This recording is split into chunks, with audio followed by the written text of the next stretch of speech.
Parcel এসেছে। Parcel? আমরা তো কেউ অর্ডার দিইনি কিছু। কার নামে পার্সেল আছে? দিয়া সিংহর নামে। দিন কে বাড়িতে আসুক, ওর আমি 12টা বাজাবো। তার মানে প্রতিবারই আপনি মিথ্যে মিথ্যে কথা বলে এত সব অর্ডার দিত আর টাকাগুলোকে সব নষ্ট করতো। এই দাঁড়া, এক্ষুনি কলেজ থেকে এসেছি, ভেতরে ঢুকতে দাও। এটা কি? এই একটা প্যান্ট তুলুন, তার মধ্যে একটা মানুষ ঢুকে পড়বে। কোথায় ছিল এটা? এতদিন মিথ্যে কথা বলে এইসব বান্ধবীদের জামা, বান্ধবীরা সব পুরোনো জামা পরে না, আমাকে দিয়ে দিয়েছে। যদি এই অর্ডারটা না আসতো আমি জানতেই পারতাম না। পেটে পেটে এত বুদ্ধি, অর্ডারটা তো 2 দিন পরে আসার কথা ছিল, আজকে কেন চলে এলো? আজকে মনে হয় সব শেষ। তোর প্যান্টকে আজকে আমি দেখাচ্ছি মজা।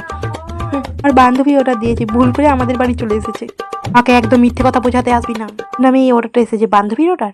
আমি কি ঘাসে মুখ দিয়ে চলি? আর ঝ্যাঁটাটা দিয়ে তোরা যে 12টা বাজা।